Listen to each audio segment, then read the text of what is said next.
Hi there, welcome back to another episode of Social Media Manager Confidential. If this is your first episode, hey, I am so happy to have you here. Thank you so much for tuning in, and if you're a punchy and you're coming back every single week, I want you to know that I appreciate you, and I hope you're having an amazing week.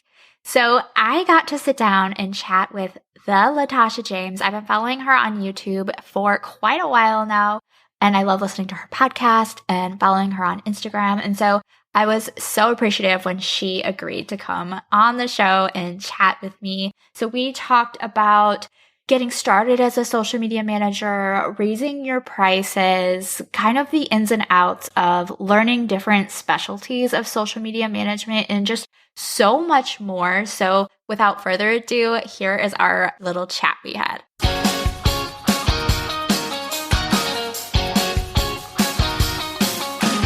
Social media management is notorious for being high pressure, competitive, and changing literally every day, which is why it isn't surprising that most social media managers get burned out within the first 2 years.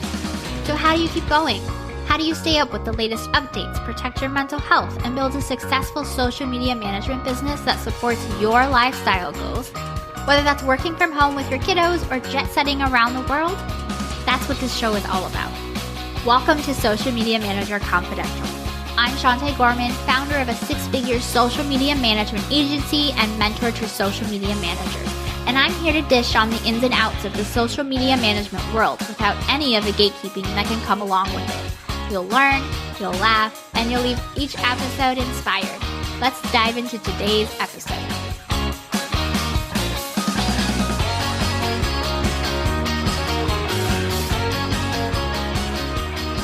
Hey everyone, I am back and I am so excited. I am chatting with Latasha James. She is the founder and creative director of James & Park, a social-first video marketing firm serving clients across the globe, as well as the Online Business Launch Lab, an education platform for freelancers and creative entrepreneurs.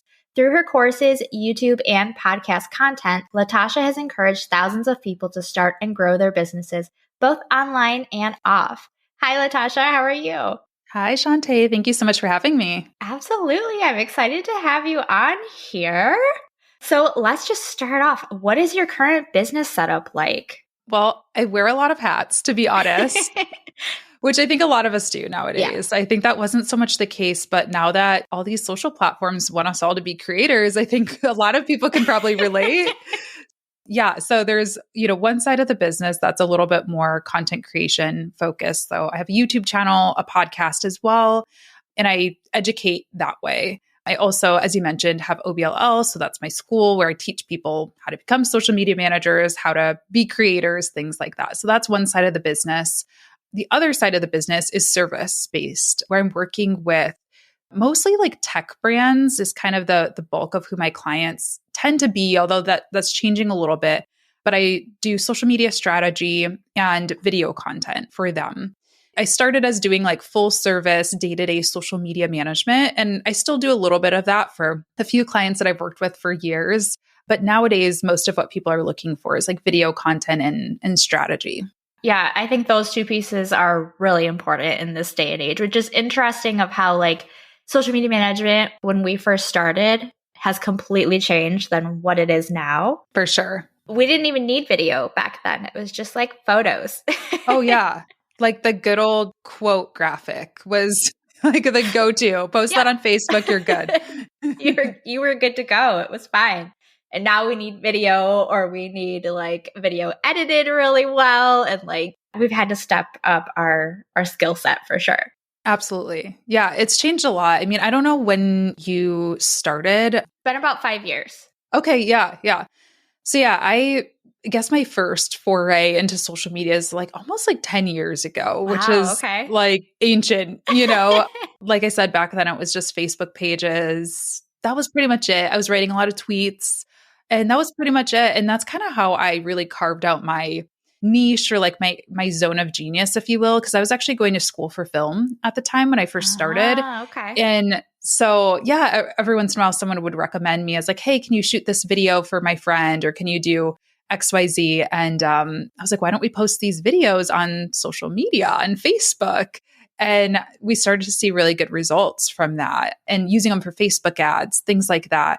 And that's kind of where I developed my sweet spot is like social first video. I love that. So you were kind of ahead of the game then. I guess. You Yeah. were on video before it like became the thing. Yeah, for sure. Yeah, I've had a lot of practice. Yeah. So how does it work then with you like creating video for these tech brands that are your clients? Like how do you do that? Well, it depends. I mean, a lot of what I do is I actually do a lot of on-camera stuff. I'm comfortable with that. So I guess nowadays people are calling it kind of like UGC content, where I'll actually record videos for clients to use on their own social channels. A lot of it is more like tutorial based. A lot of new tech startups that I work with, they don't have, for example, like a demo of their tool Sure. or an in-depth tutorial. And so I'll just screen share. If I need to do any on-camera work, I'll do that. I also do courses for brands. I'm working on a big course collaboration right now that I unfortunately can't share, but a really exciting brand that a lot of people know. So creating a course for them.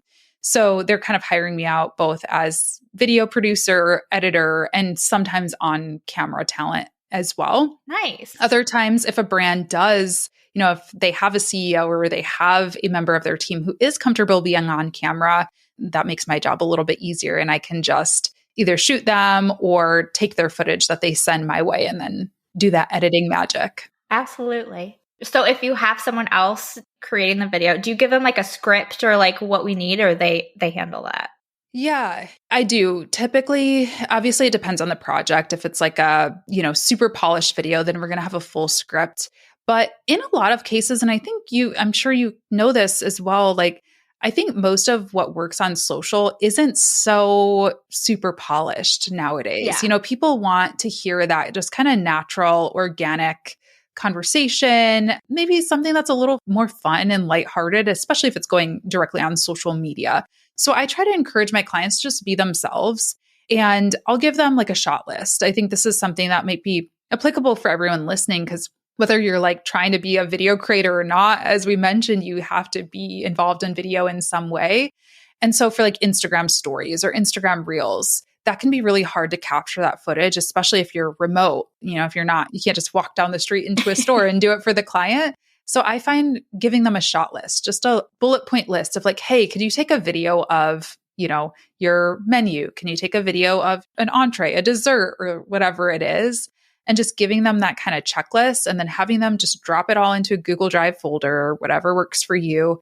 And then you can just handle that footage and stitch it together. Yes, that's what I do as well. Because a lot of my clients are the faces of their brand. I work with personal brands. So they're always a little overwhelmed of like, I don't know what to say. I don't know what to film. And so I'll give them examples like, here's kind of what we were thinking. Here's a script you can go off of. Usually they ad lib off of it, but it gives them like a starting point of what I would like them to talk about. And I think just meeting your clients where they're at, whatever they're comfortable with, going from there is part of having that video service. For sure. So I know you said you got started in social media management work, kind of dabbling with like Facebook pages and stuff, but is there any more to that story? Yeah. So I was going to school. I had always been interested in the online world. Like, I was always the person like who had a blog of some sort, like Blogspot, Zanga, all that stuff. Of course, MySpace, like back in the day, I just always really loved that stuff. So I'd always been interested in it. And then when I was in college, to be honest, I was just like looking for more money, as a lot of people in college are. Like, there's nothing wrong with that. I was working retail at the time, and I knew that wasn't my, long-term career path or anything. So I also wanted just different experience. So I started a LinkedIn. This was when LinkedIn was pretty new too. And I ran across a job post for a blog writer for an education blog. And it was like, just write about any topic that you're interested in that can be tied back to something educational. And so I applied for that. My portfolio was my blog at the time, just my personal blog that I had that I was sharing random stuff on, everything from like music to lifestyle, fashion, beauty, food, everything in between. And I just used that just to kind of share my portfolio and show that I do know how to write. Yeah. And so I got that blog job. So that was really like my first freelance job. And then from there, the editor of that blog ended up starting her own virtual agency. And I told her, when we first had our first conversation, that I was interested in social media. And so when she started her agency, she remembered that I did a good job writing those blogs. And so she brought me on to the agency as a social media copywriter. So that's how I got into it. So again, I was just like writing the copy at that time. So I was writing captions for Facebook, tweets, things like that, which I really liked because I think sometimes, especially today, there are so many different jobs within social media management. You have to be a copywriter, you have to be a designer, you have to be a photographer, a videographer. Sometimes you're being on camera. Like those are a million different jobs, an advertising person. So I liked that I got to focus and get really good at copywriting first before I like bit off more than I could chew. Because if I would have gotten, a client, like a full service client at that point, I'm sure I would have figured it out, but I think it would have been a lot more challenging for me. So I kind of like worked my way up that way, doing copy. And then after that, I graduated college. I got a job in the corporate world. So I worked at a Fortune 500 automotive company in their marketing department.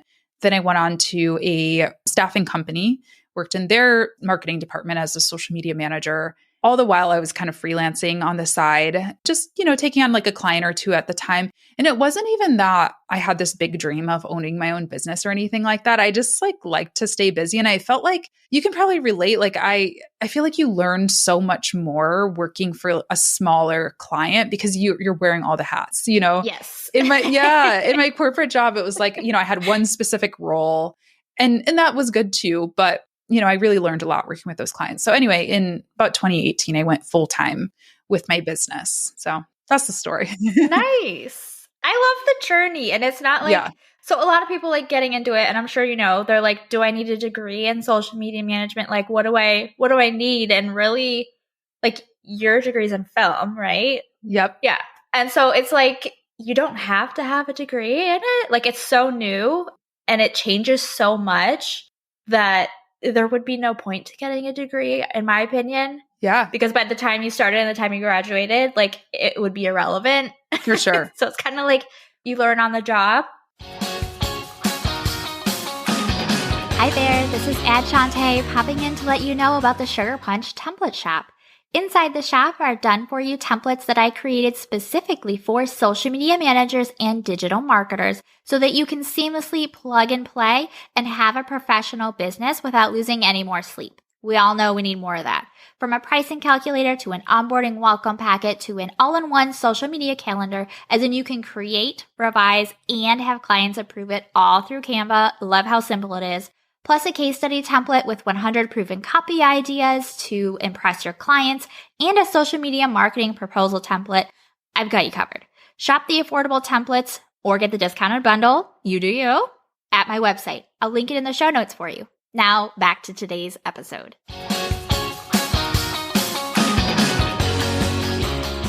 And I do like that. I think it's interesting you started your background in copywriting because I feel like the best content has the best copywriting. So like even video content, like you need a strong hook, and that is copywriting. Copywriting is the best skill set to develop because I think that's what's really going to make your content shine. Yeah, I agree. Regardless of the platform. On TikTok, it might just be like one little line of text. It's not a lot, but you still do need a caption for pretty much all of the platforms. And to your point, even if you're not thinking caption, it's, storytelling through the video. Like that starts with a script or an outline or, like you said, a hook. So yeah, I agree. I think that's an area that's good for people to learn. I think we get really focused on the content creation stuff now, which is also important. Yeah. But I do think people should spend a little bit more time learning about storytelling and copywriting too. I agree. And I mean, like you said, we wear a lot of hats. Mm-hmm. We're designers, we're videographers, we're editors, we're strategists. And so it can be overwhelming to develop everything at once. For sure. It is. It is. It's hard. And yeah, I think like pick one. Yeah. What I teach people too is I don't think it's realistic that we are experts at all of those things. Like I'm personally, it's funny because my last job in corporate, I was actually like the paid ads manager. That was like my title. I don't consider myself an expert in paid ads, actually. Like I know how to do it, but I think there are better people at it. And if I have a big campaign that I need to run, I'm going to bring in an expert. I'm going to outsource that, bring in someone to help. I think that's okay. I think sometimes we beat ourselves up about like, oh, I'm not the best. Same with graphic design. Like I know my way around Canva, but if I need a logo designed or if I need, something really fancy done, I'm going to bring in an expert. So keep that in mind. Like learn what you really want to learn and lean into your strengths. I think I always say like know enough to be dangerous about the other things just so you can speak to them. And, so you can like, if you're in dire need of just busting out Canva, do that. But also leaning into your strengths, I think is really important. Yeah, I agree. I think specializing in certain tasks and things too can really kind of help you stand out. I mean, different clients need different things. Maybe video is important for some, but not so much for others, or like copy or design. And so, lean into what you have, like you said. Yeah, absolutely. So what's your favorite thing about social media management? I knew I wanted a job that allowed me flexibility in all ways, really. My previous experience was working retail, which was like you had to be in a physical location. Yes. I worked retail too. Yes.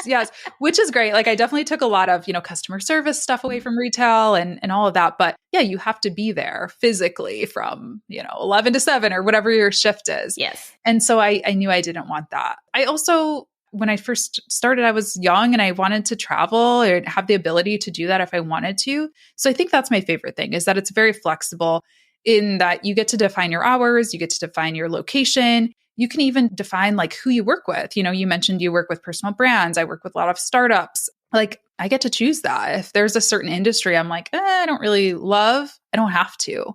So I think that's my favorite part is the flexibility. Yes. Same. Same to all of it. What about your least favorite thing? I definitely find that it can be overwhelming. I don't love being on my phone. People are always surprised when I say that, but I'm like, I don't do a lot of scrolling, to be honest, on social media, just because it's so overwhelming. All the sights and the sounds, it's like just not great for my nervous system. So that can be hard because I just actually posted a podcast today about how important engagement is, social media engagement. A lot of people think about just posting great content. That's only half of it. Right. And so I'm not always my own best client because sometimes I just can't open the inbox. I'm like, it's too overwhelming. Even the good stuff, even when someone's like, oh my gosh, I love XYZ, sometimes that can just be overwhelming. Yeah. So I struggle with that, of finding that balance between how do I have a healthy relationship with technology, but also build my business. And of course, for my clients, I think it's easier because it's a job, right? I know I have to, or I can outsource, and have someone on my team be responsible for that. But when it comes to like growing my own business, sometimes that part can be challenging of knowing how to disconnect while still serving my clients and growing my business. Yes. And I like how you said your worst client because I have been there and I do that sometimes too, where it's like, I have posts that are 2 weeks old that have comments and like questions about, and I'm like, I just don't have the time, or like I haven't gotten around to answering them. Yeah. I love that Instagram changed that filter so you can see comments only. So that at least helps me like re-find them. But yeah, it can get overwhelming to balance things out when you have like your own business you're doing social for and then clients as well. Yeah, for sure. And then like trying to take care of like your mental health and like, unplugging and getting time away from technology and just yeah, it's a lot. It's always a balance that you have to like take it day by day. Every day is different. Sometimes you need to be on more than others, and it's just kind of how it goes. Yeah, totally. If there's anything you wish someone had told you before you got started, what would it be? I think this is probably one that probably a lot of your guests say, but like charge more. I wouldn't be surprised if other people said that. But yeah, I didn't. It's hard because I think there's a balance with that too, of you have to start somewhere. And I also don't recommend charging like, a huge wild amount when you're first starting out, because you want to charge what's proportional to like the results that you can actually deliver. And I was learning in the beginning. So I wouldn't feel right about, let me charge you $5,000 a month for like I'm figuring it out. Right. Right. But I also think like when I look back at some of my first contracts, I was like, I don't know, $20 an hour. And it's like, you don't think about $20 an hour. Sure. Maybe that's a fine rate at face value, but as a freelancer specifically, well, you got to also factor in like at least 30% of that is going to go to taxes. And then we don't get all of the benefits that you would get at a corporate job. If I get sick, I don't get a sick day that's paid. I don't get vacation time. No one's contributing to my 401k but me, all of those things. So you definitely have to factor that in. And sometimes the number can feel like a lot. You're like, oh my gosh, this sounds like way too much. But when you factor in all of the employer, expenses, it really isn't that much. So right. I do wish, I just think there isn't a lot of transparency around it. So you just don't know what you don't know. So I don't like blame myself, no regrets or anything, but I do wish, I don't know. I wish I had a little more insight into that when I first started. Yeah. I learned that the hard way too. When I had to pay quarterly taxes, it was a surprise. Yep. For sure. And then that is what led me to, I need to charge more. Like there's no way that this is going to work out otherwise. Yep. And I think that conversation is important too, because when you come from, I worked retail too, or you come from corporate, your idea of, well, here's what my hourly rate is different than when like you're working for a company and that's what you're making hourly. They're completely different. And so you have to like kind of frame it differently. Yeah, absolutely. Absolutely.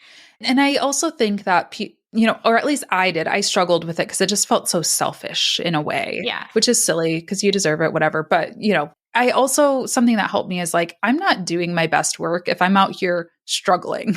Like if I'm wondering how I'm going to pay the bills or I'm having to take on so many clients. This is definitely a big mistake I made in the beginning. I had like 10 clients at once. That's not sustainable for most people, unless you have like an agency model where you have a lot of people working with you. It's not sustainable. I'm not doing my best work for every single one of those clients. So charge more so you can take on less of those clients. And also something I found is charging a premium rate or a fair rate.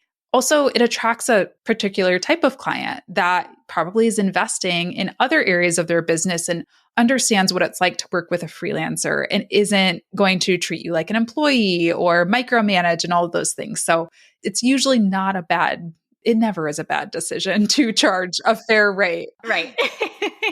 Right.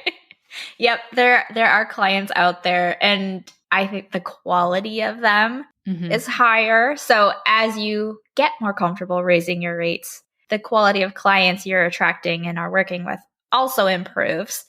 But I think most people are comfortable charging lower rates, at least to start. And so the quality of clients is not quite there. You still have you're their very first freelancer hire. Like they're figuring it out. You're figuring it out. It's kind of a rite of passage. For sure. For sure. Yeah. I don't know anyone that started charging thousands and getting amazing clients right away. Like we all kind of have to work our way up to it.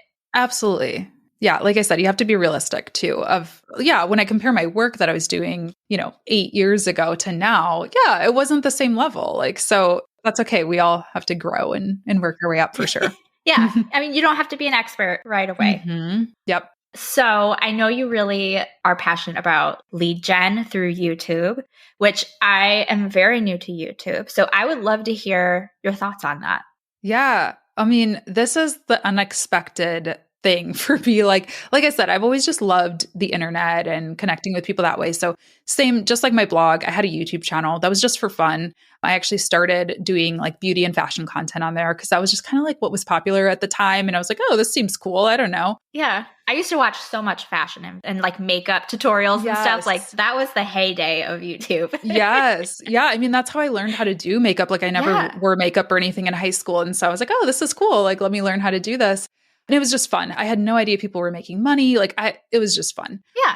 And over the years, it's just evolved and I started just documenting life. And when I graduated college, I started vlogging a little bit more when I moved to a bigger city and just sharing what was going on in my life.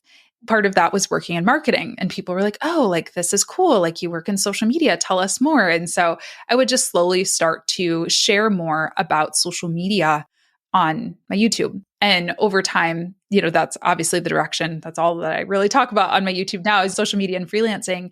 And yeah, it's been the unexpected biggest lead generator for me. I mean, the majority of my website traffic for both sides of the business comes from YouTube. And what's really cool about it is a very evergreen content model in most cases, whereas like short form content for me is more where I talk about the trending topics of the moment, the things that are happening in the now. YouTube, I try to keep it more evergreen and that I'm talking about like things that don't really change that much. I'm talking about social media strategy, not tactics. Like on Instagram, I might talk about, hey, here's a new algorithm update or whatever. YouTube, I'm talking about how to adapt regardless of the algorithm or, some of these more foundational concepts. And so when people search for these things, because YouTube is a Google product, it comes up on Google, comes up on YouTube. And yeah, it works really well. So my recommendation to people, if you're going to start with YouTube, one is to adopt that same mindset in most cases. I mean, also there's like news channels and stuff that do really well, but you have to constantly be kind of feeding that engine. But also just have a good funnel in place. So for me, that is just having a simple lead magnet in my YouTube description box and using that to just get people on my email list. So that way I can contact them when I, have a launch, I have a weekly newsletter, things like that. For the client side, a lot of that it happens really organically, like just having your email address, having your website linked there, and having an easy way for people to book a discovery call or send you an email. Yeah. And I think it's interesting too, because a lot of your clients are tech startups who need video and like content creation. And so of course they're going to find you from YouTube because that's what they're looking for and that's where they're hanging out. So that makes sense. Yeah, you got to go where your clients are. And for me, YouTube definitely makes sense. Probably for you too, like personal brands are probably YouTubing information all the time too. For other brands, it might not make as much sense.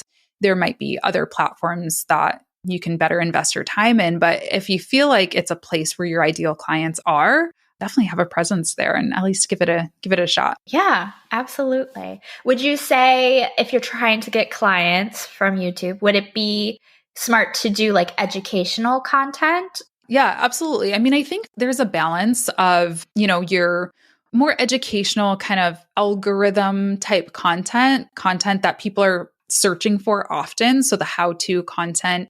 But I also think that you have to balance that out with some community content, as I call it, or content that's a little bit more personal. It doesn't mean you have to share the ins and outs of your personal life or day to day. But I do think that humanizes you a little bit. So I do a series on my channel called A Week in My Business, where it's just like a weekly vlog, but it's focused around the business. So here's what I'm doing for the business today. And it just gives people a little bit of a peek behind the curtain. That's some of my least viewed content, but most highly engaged with content. Yeah. If I go in those comments, those are all people who are clients or students of mine. And so it really is something that connects us and that just fosters our relationship. So I do think it's important to have a balance of both. We don't want to buy from robots, right? People buy from people, as they say. Yeah. So having some type of a more human element to your YouTube is important too, I think. Yeah, I agree. And I think that's important across any platform too, is not all the content that goes out strategy-wise is the high-performing content. It's not all going to get saves, shares. Some of it is community building, which will not perform as well, but you're really developing those relationships with specific like individual people. And that's a huge component of the strategy too. Absolutely. 100%. Yes, I agree.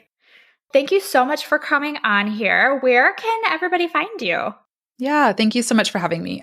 LatashaJames.com is my website. There's links to everything there, or you can just go to YouTube and search my name, Latasha James. Perfect. And I will link all of your stuff in the show notes so everybody can find you from there. But thanks so much for coming on. I'm excited for everyone to hear what you have to say. Yeah, thanks again.